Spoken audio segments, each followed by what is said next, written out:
welcome to day 4 of Servanthood. Serving in ministry, you hear lots of great stories, but you also hear some sad stories. 2015 June of 2016 June, we actually were in 48 U.S. states and 8 Canadian provinces. So we heard a lot of stories, as you can imagine. Sadly, I wish I could say they were all good. They were not. One in particular that was quite upsetting was about a man that had been an assistant pastor at a church for quite a long time. I don't know the exact number of years, but the pastor was retiring, and this man this assistant was desiring to replace the pastor. And when he went to meet the board, they asked a very simple question that's asked at such a type of interview: what will you do if you are not given a position? And he made this statement. He said, "I have faithfully served for 20 some odd years. I'm done serving. If I do not get this position, I will leave." See, serving never stops. And in ministry, especially, the pastor should be the greatest example of a servant. Paul told Timothy in 2 Timothy 2:24 as he was preparing him, "And the servant of the Lord must not strive, but be gentle unto all men, apt to teach, patient." I'm sure we'll discuss this verse later on, but the servant of the Lord isn't just a New Testament concept. 1 Kings 12, we see a leadership change. Solomon is finished ruling, and Rehoboam, his son, is taking over. And we read that the people are not really happy with Solomon's reign as they're being released. They say to Rehoboam in 1 Kings 12:4, "Thy father made our yoke grievous. Now therefore make thou the grievous service of thy father, and his heavy yoke which he put upon us lighter, and we will serve thee."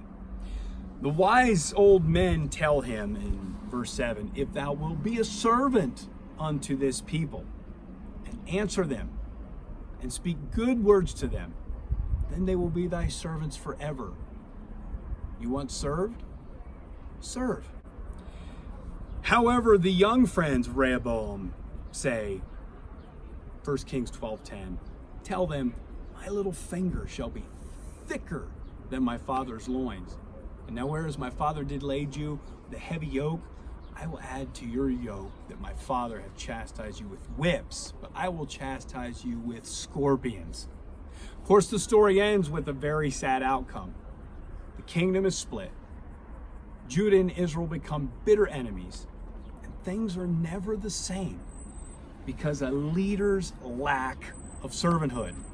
Now, I know a lot of times, especially in the culture that I pastor, I try to clean up after a meal, and my people are constantly, no, pastor, no, let me get that, no, let me get that. But it needs to be in my heart to be a servant. It needs to be in my mind to be a servant. It needs to be in my best interest to me, my congregation, and my God to be a servant. Now, I understand there was a dispute about the Grecian widows not being taken care of in the book of Acts, and the apostles said, let's find some men to do this, for it's not meet that we should leave the word of God and wait tables. But he didn't mean that waiting tables was beneath them.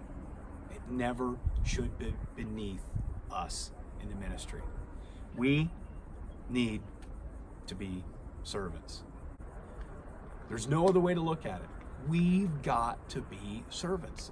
As ministers of God, we must serve with joy. We must serve with happiness.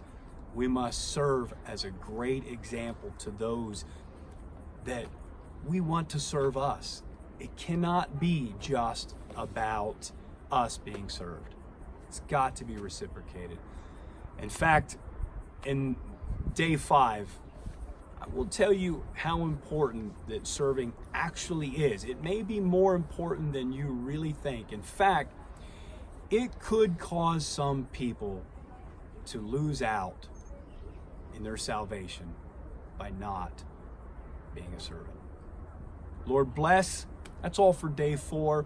I look forward to day 5. I am going to get out of this nasty heat. Enjoy the view, but it's still hot up here. Shalom.